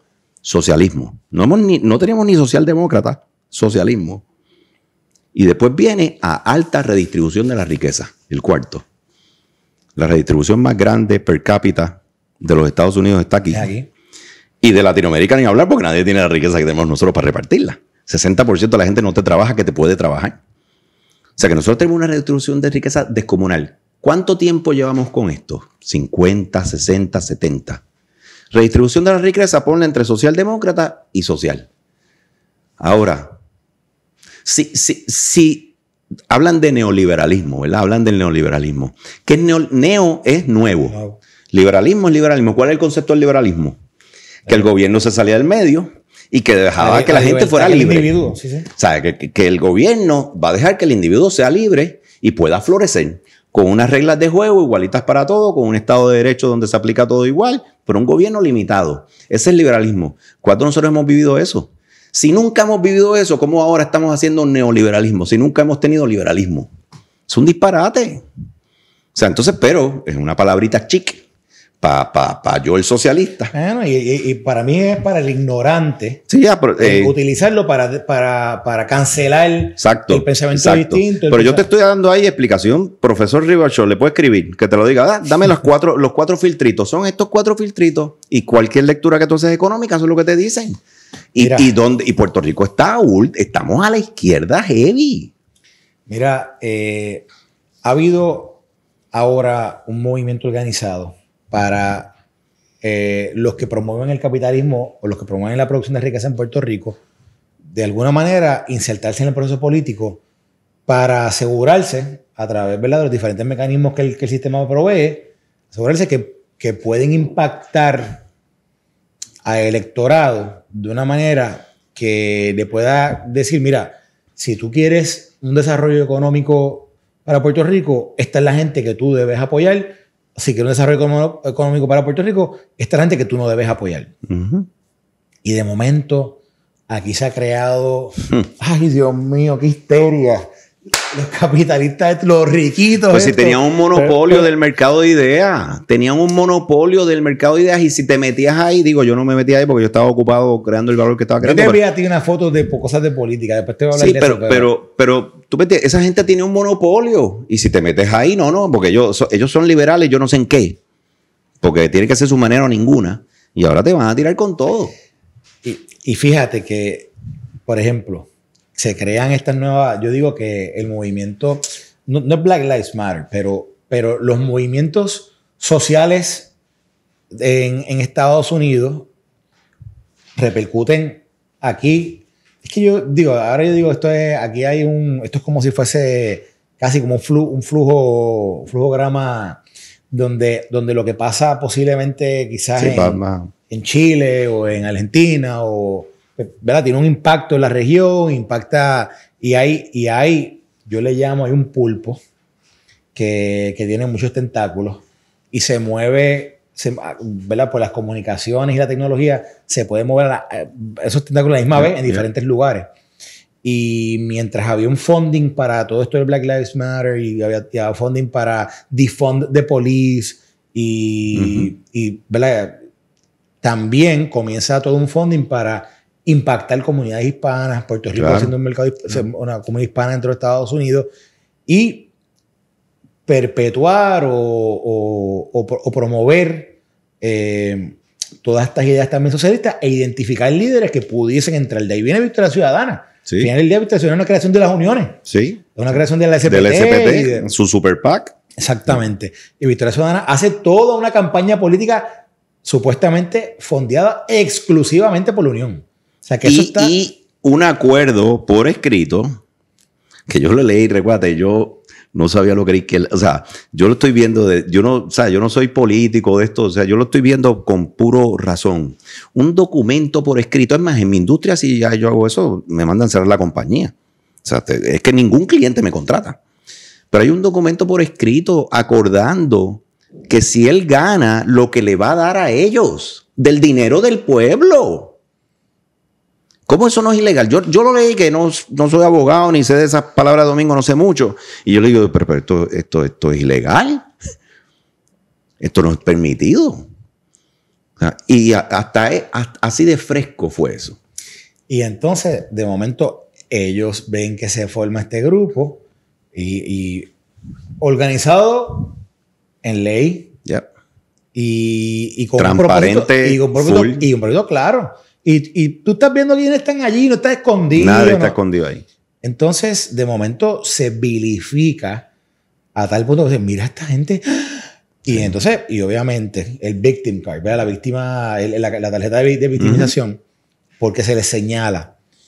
Y al final del día, lo que se está señalando, fíjate que no es al individuo, porque usted no está... No. Pero esto es importante porque es que rápido, ¿verdad? Lo individualizan, es a la idea. Es a la idea. A la idea. A la idea. ¿Cuál es? Y yo sé que tú tienes interacción con esta organización y con diferentes personas que son parte de ella. Y contribuyo económicamente. Okay. ¿Cuál es? Ya te dije el propósito, va a impactar, ¿verdad? Va a llevar el mensaje, pero ¿cuál sería el resultado ideal de esa campaña? Mira lo más triste de todo esto. Te voy a dar un poquito para atrás. El capitalismo es el sistema económico que más gente ha sacado de la pobreza. Más de 3 billones de personas. Es el sistema que respeta el proyecto de vida del prójimo. Es el sistema que te permite la expresión de mayor amor al prójimo. Porque lo que yo estoy haciendo, te lo doy a ti. Y si tú lo quieres, lo consumes. Es el sistema donde hay un gracias mutuo. Yo te doy gracias porque lo consumiste y tú me das gracias porque te lo di. ¿Ok?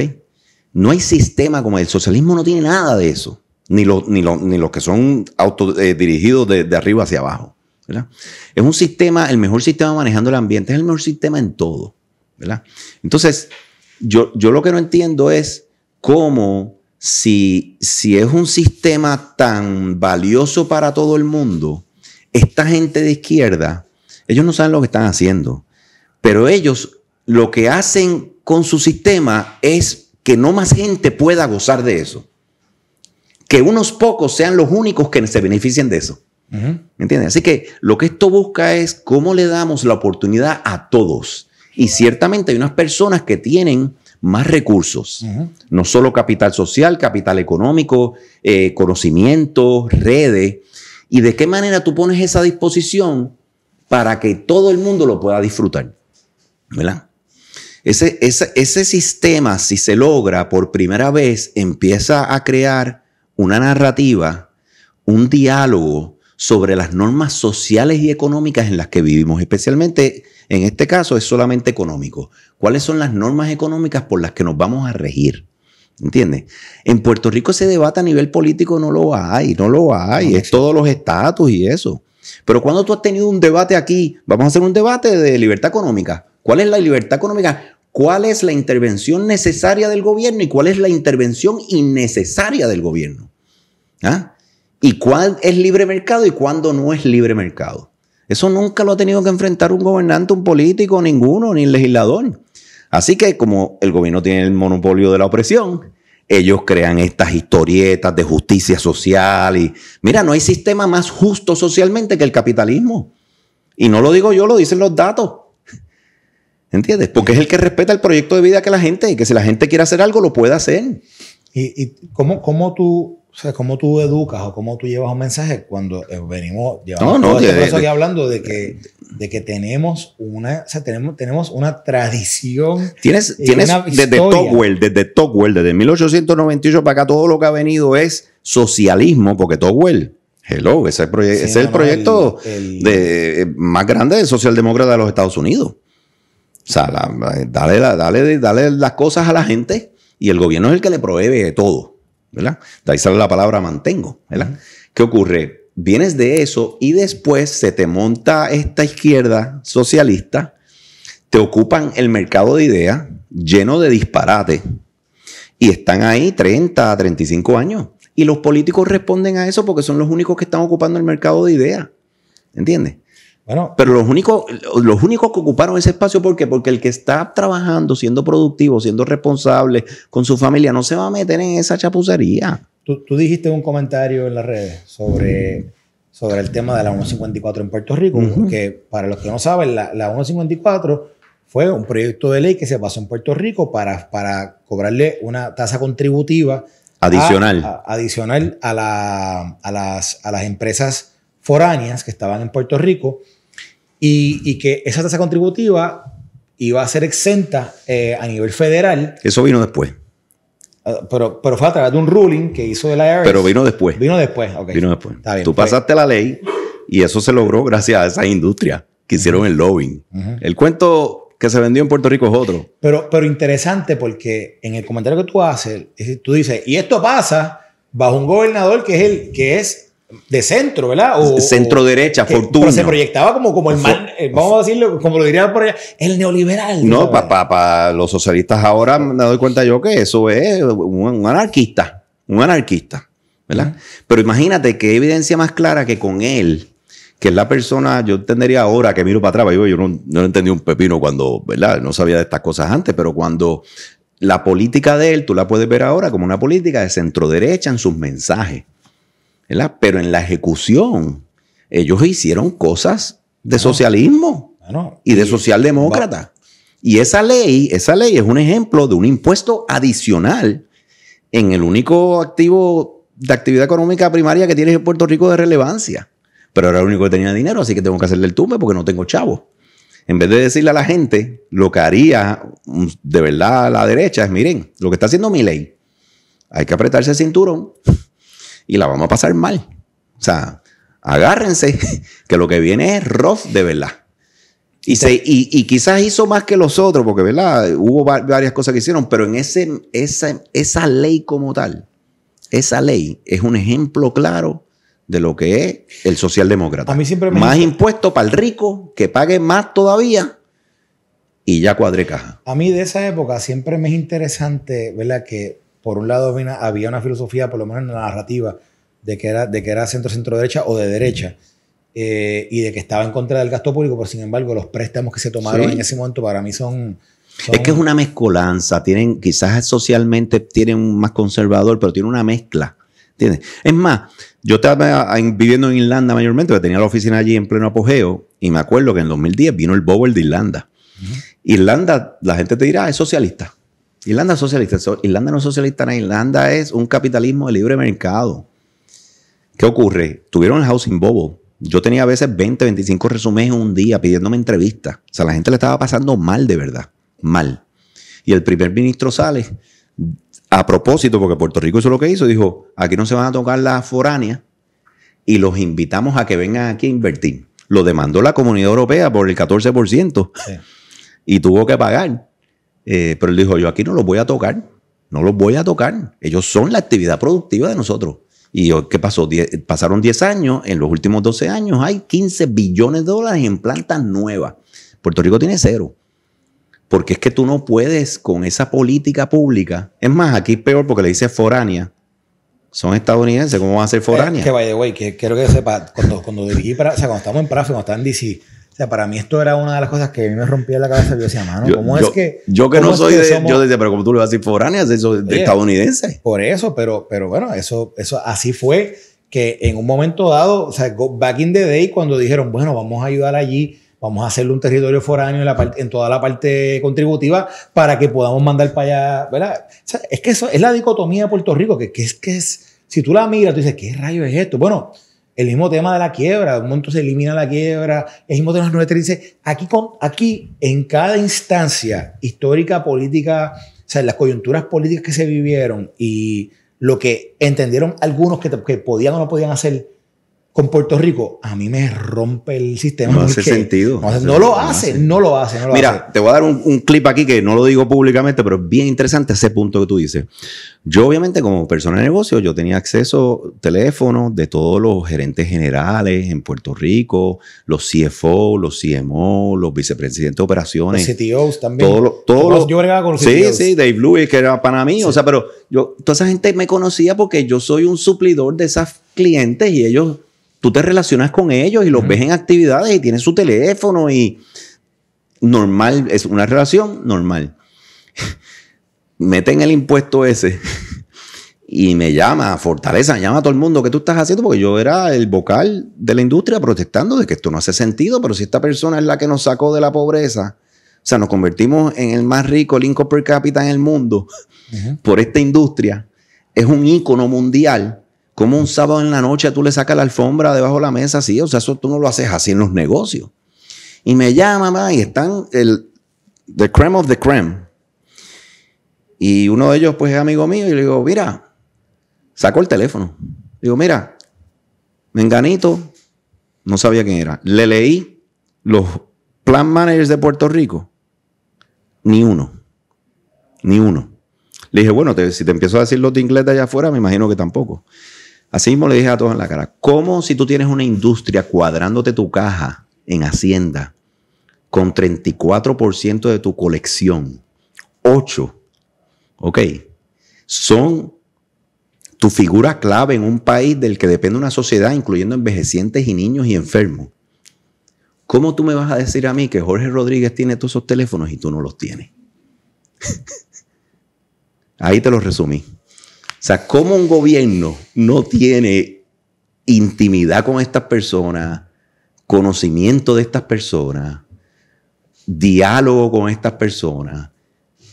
Y conmigo, que es una... O sea, jamás es ese nivel. No, o sea, me conocen mucho mejor a mí, confían mucho más en mí y en mi empresa que lo que conocen del mismo gobierno. ¿Tú hubieses visto bien un 4% si se hubiese discutido?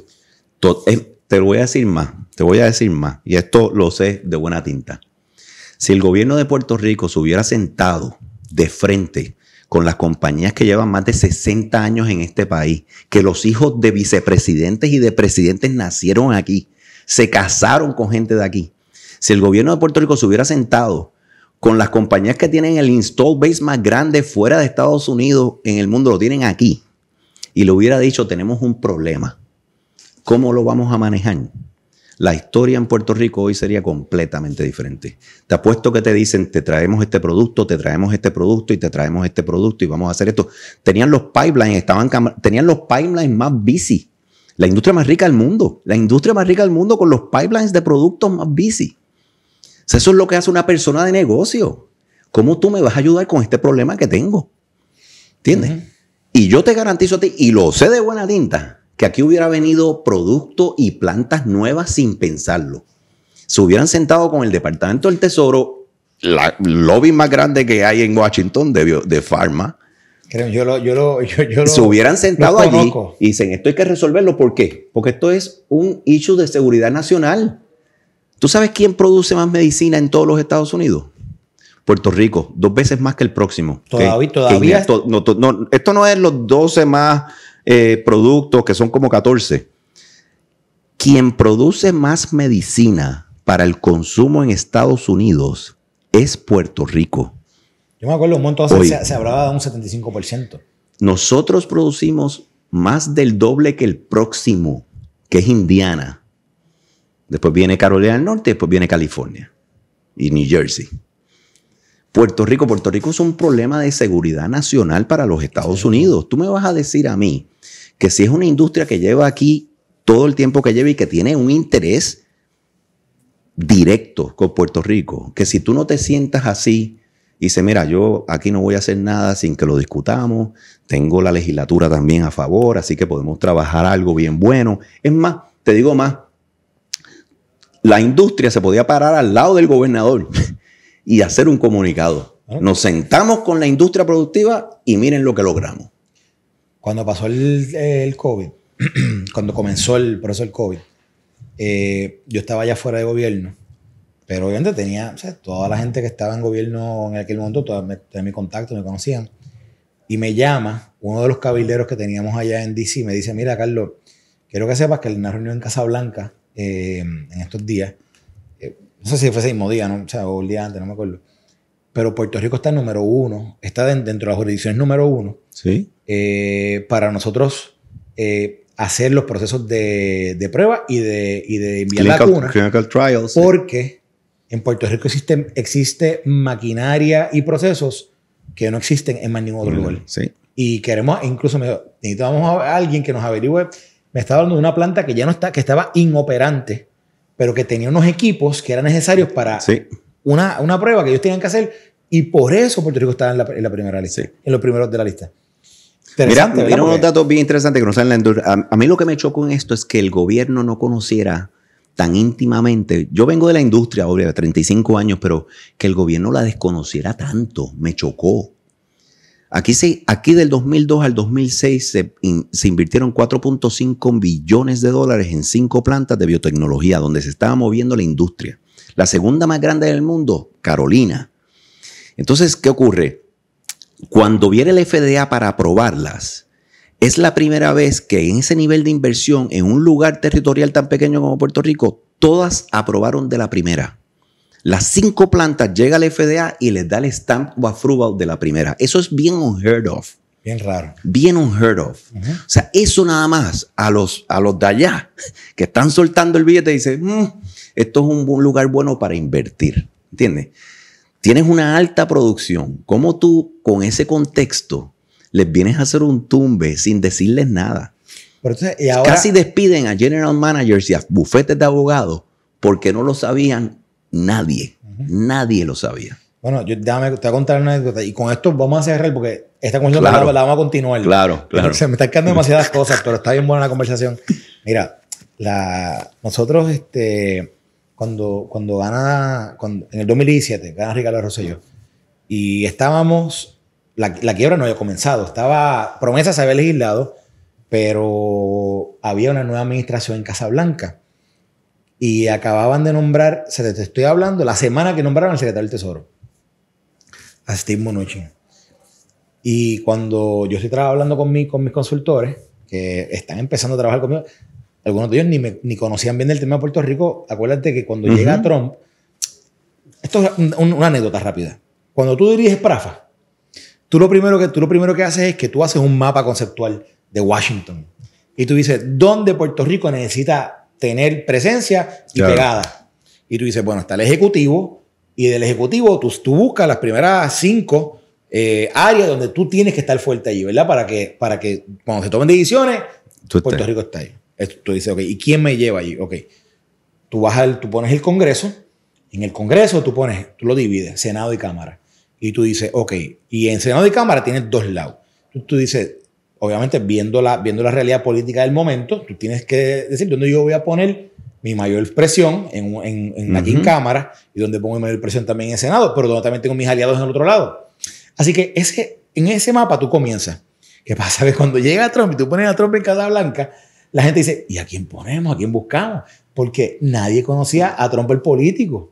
Entonces, identificamos en aquel momento, estaba Corey Lewandowski, que era quien había ayudado a Trump a ganar en New Hampshire. Sí, me acuerdo. Entonces, pero Corey era un tipo alocado. Y él tenía consigo 2 asesores más, que yo conocía a uno de ellos porque había ayudado a Ben Carson en la campaña de Ben Carson. Y nos habíamos reunido previo a que finalmente juramentáramos y fuéramos gobierno. Y yo le hago un acercamiento y nos sentamos. Y finalmente pues él se convierte en nuestro asesor inicial. Honestamente, aquello duró más que 5 o 6 meses porque políticamente no estaba, ¿verdad? No era el asesor que necesitáramos.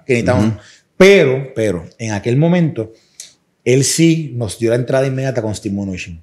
Y Steve Mnuchin, él no quería tocar ningún tema si él no tenía conocimiento. Así que él a los 2 días, él decía, esta reunión no la puede saber nadie, porque yo acabo de entrar y yo no sé un pepino, o sea, yo no quiero comprometerme con nadie, yo no quiero... Claro. Nosotros, pues, está bien, o sea, bajo el sigilo de los sigilos, fuimos allí, fue el gobernador, fue este servidor, y habíamos 2 más del gobierno. Y entonces le explicamos, le dijimos lo que estamos viviendo. Y Mnuchin dice, I'm going to tell you two things. Develop a relationship with the board, Fiscal Oversight Board. Take out 154. Entonces, y nosotros le decíamos, pero take out 154. Develop a relationship with the Fiscal Oversight Board and take out 154. Y volvimos, I'm gonna repeat myself again. Develop a relationship with the Fiscal Oversight Board and get rid of 154. Y nosotros salimos de allí y nosotros, anda, para el secreto. Mira, yo digo, me apretaste el botoncito. Yo digo que ese es el error en la historia moderna de Puerto Rico más grande que hemos cometido. Yo lo viví con más de 40 ingenieros fuera por 2 semanas, porque lo que se formó en esa industria fue un caos. O sea, a mí me sacaron todo, los proyectos, se para todo. Tengo que revisar qué invierto. Pero el daño más grande es a la confianza. La confianza al día de hoy no está reparada, no quieren invertir un centavo y la acción más correcta que tú puedes hacer, la segunda más correcta y la tercera que más correcta puede hacer el gobierno es comenzar a construir la confianza. Que es todo una red de negocio. Yo le escribí a 3 CEO de top 10, o sea, como puertorriqueño. Le dije, yo soy tu suplidor, pero te estoy escribiendo como puertorriqueño. Mis más profundas disculpas, yo estoy completamente avergonzado de esto, no es lo que se trata. Nosotros y nuestra cultura. Los 3 contestaron en menos de 10 minutos. Jorge, lo aprecio, o sea, pero esto ha sido bien fuerte. O sea, la gente no entiende el impacto que eso tiene al día de hoy. Lo conocen la gente que está allí y hay memoria corporativa. Porque tú mides unos riesgos. Igual, es más, en los huracanes, by the way, el huracán María fue el mejor silver lining que tuvo esa industria para demostrar. Aquí no se afectó ni un solo cargamento. Ni un solo cargamento. Las medicinas siguieron llegando cuando se declaró el desastre natural de la historia moderna más grande de los Estados Unidos. Ni un solo... New York Times estaba loco por meter un cantazo, nunca pudo meter un cantazo. No se afectó ni un cargamento a lo local. ¿Ok? O sea que tú tienes elementos de riesgo que se miden porque estás en un Hurricane Alley para la inversión. Y eso es nada comparado con la desconfianza que hay en el gobierno. Eso es para que tú veas a lo que estamos llegando. La industria, que es tu industria, que si tú quieres volver a crecer esto económicamente, ese es tu low hanging fruit. Siguen teniendo el pipeline más busy y siguen teniendo más dinero que ninguna otra industria en cash. Bueno, Jorge, gracias a mí por estar este rato hablando conmigo. Yo quiero repetirlo porque... Claro, nos quedamos, se quedaron partidos. Sí, no, nos quedó un montón de cosas. Hay mucho y yo quisiera, ¿verdad? En la medida que tú puedas y que tengas el tiempo, quizás de conversaciones más cortas, pero atender cosas puntuales. Claro, sí, un tema ahí. Esto fue una conversación introductoria para nosotros. Y para mí, créeme que lo super aprecio el tiempo. Sí. Pero me gustaría derrumbar mitos. Cuenta con eso. O sea, y educar, porque yo creo que al final del día, si queremos cambiar algo, lo vamos a lograr solamente en la manera o en la medida en que eduquemos. Yo me dedico 100% a esto, me levanto todos los días ahora a hacer esto, no me voy a ir de Puerto Rico y me van a enterrar donde nací. Y creo fielmente en eso, la visión, y todo comienza con las ideas. Y ese mercado de ideas hay que construirlo y se construye a través de la educación. Muy bien. Bueno, a todo el que le haya gustado esta conversación, mire, usted suscríbase, dele like, comente. Nosotros vamos a continuar aquí desde este canal, desde este espacio que hemos creado de La Diestra, para, de nuevo, desenmascarar a aquellos que son parte de la mano siniestra y, como decíamos ahora con Jorge, educar y promover lo que para nosotros son los valores esenciales del ser humano, el sentido común, la libertad individual y también la capacidad, ¿verdad?, para desarrollar esa libertad como individuos de una sociedad. Gracias por su sintonía y nos vemos en el próximo capítulo.